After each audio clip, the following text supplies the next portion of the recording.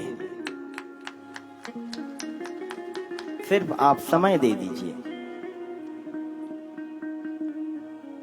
तो हम सभी जानते हैं जो गृहस्थ जीवन है, कैसा है गृहस्थ जीवन? गृह कारज नाना जंजाला, गृह कारज नाना जंजाला, गृह कारज नाना जंजाला, गृह कारज नाना जंजाला, ते अति दुर्गम शैल विशाला, ते अति दुर्गम शैल विशाला,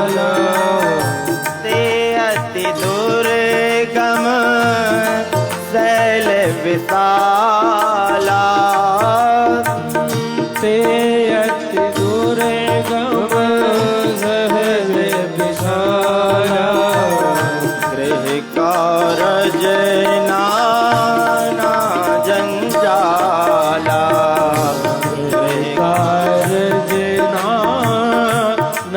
जंजाला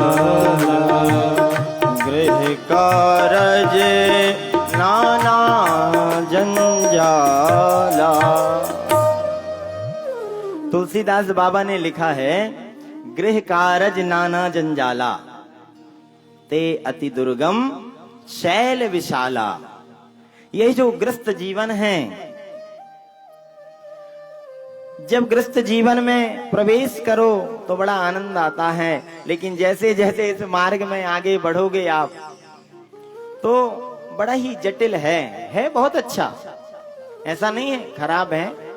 आजकल तो आप देख रहे हैं बड़ी बड़ी पहाड़ियां टूट गई महाराज, बड़े बड़े समुद्र के अंदर से रेल पटरी और रोड बन गई हैं, तो है बड़ा दुर्गम पर सुगम हो गया है। अब व्यवस्थाएं बहुत बढ़ गई हैं।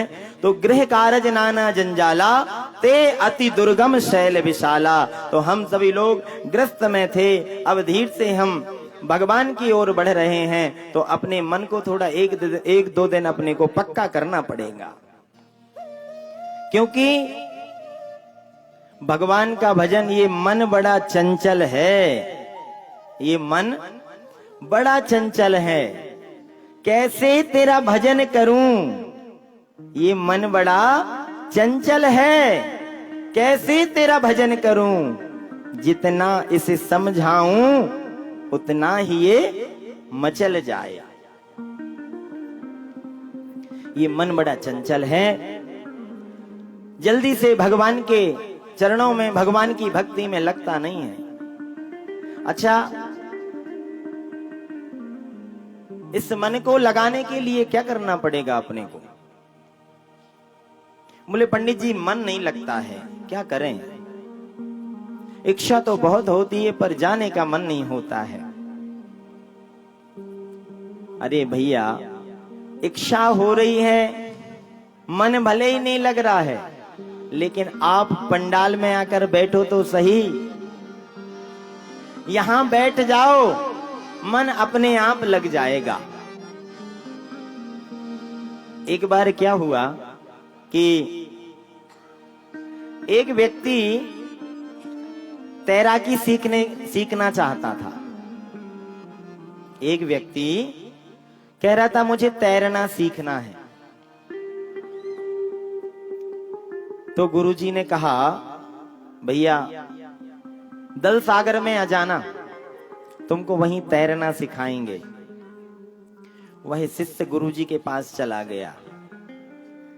दोनों गुरु शिष्य मिलकर तालाब के पास गए।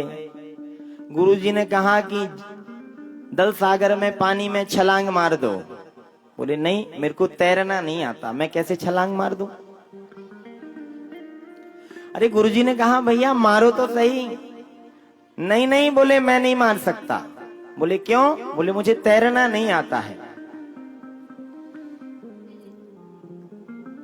तो गुरुजी ने फिर कहा कि भैया तालाब में छलांग तो मारो। बोले नहीं नहीं, जब मैं तैरना सीख जाऊंगा तब मैं तालाब में छलांग मारूंगा और फिर तैराकी सीखूंगा। तो भैया ना वो कभी पानी में जाएगा और ना वो कभी तैरना सीख पाएगा।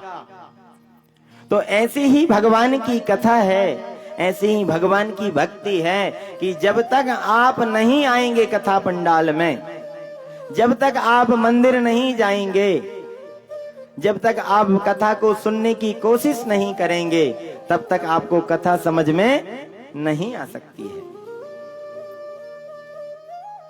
तो हमारा सबका बड़ा सौभाग्य है कि सच्चिदानंद रूपाय विश्वोत्पत्त्यादि हेतवे तापत्रय विनाशाय श्री कृष्णाय वयं नुमः। जो सत हैं, चित हैं, आनंद हैं, एवं विश्व की उत्पत्ति करने वाले, जो चराचर जीव जगत संसार दिखाई दे रहा है ना, इसको बनाने वाले और इसका पालन करने वाले और इसका संहार करने वाले। अरे हम आप तो एक ग्रस्त जीवन को चलाते हैं, कहते हैं भैया मैं पाल रहा हूं, मैं कर रहा हूं, मैं कर रहा हूं। अरे उस परमात्मा को देखो, चींटी को कोई भोजन देता है क्या? हाथी को कोई भोजन की व्यवस्था करता है क्या? अरे हो सकता है भाई एक दो हाथी किसी ने बांध लिया हो, उनको खिला रहा है, लेकिन चींटी से लेकर के हाथी तक किसी को भोजन की व्यवस्था करने वाला कौन है? वो ईश्वर ही तो है ना। तो विश्व को बनाने वाला, संसार को चलाने वाला, उसका पालन पोषण करने वाला एवं उस संसार को अपने में विलीन करने वाला विश्वोत्पत्त्यादि हेतवे और तापत्रय विनाशाय श्री कृष्णाय वयं नुमः। ताप कितने प्रकार के होते हैं? ताप 3 प्रकार के होते हैं। कौन कौन से? आदि दैविक ताप, आदि भौतिक ताप और आध्यात्मिक ताप। आदि दैविक ताप क्या है? जो भूकंप आ रहा है ना, अभी कल ही परसों आया जापान में, जो अतिवृष्टि हो रही है, जो बर्फ इत्यादि गिर रहा है जिससे नुकसान हो रहा है, उसको कहते हैं आदि दैविक ताप। भौतिक ताप क्या है? संसार में जो क्षति हो रही है वह भौतिक ताप है। और आध्यात्मिक ताप, जो हम निरंतर जल रहे हैं, भुज रहे हैं, अंदर ही अंदर हम घुट रहे हैं कई बातों को लेकर के, वो आध्यात्मिक ताप है। तो ऐसे ईश्वर जो आधि दैविक, दैहिक, दैविक, भौतिक तापा और राम राज्य काहू नहीं व्यापा। भगवान श्री राम जब इस अयोध्या धाम में थे ना, तो राम राज्य काहू नहीं व्यापा। दैहिक, दैविक और भौतिक तीनों ताप भगवान, जिसके हृदय में ईश्वर रहता है ना, जिसके हृदय में भगवान विराजमान रहते हैं, उसको तीनों ताप कभी व्यापते नहीं हैं। वो आनंद से अपने जीवन को रहता है, क्योंकि सुख भी तेरे प्यारे हैं, दुख भी तेरे प्यारे हैं, छोड़ूं मैं किसे भगवन, दोनों ही तुम्हारे हैं।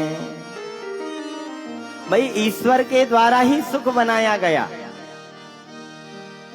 ईश्वर के द्वारा ही दुख बनाया गया। और जब उस ईश्वर के तुम भक्त बन जाओगे तो ना तुमको सुख अच्छा लगेगा ना दुख अच्छा लगेगा, तुम तो परम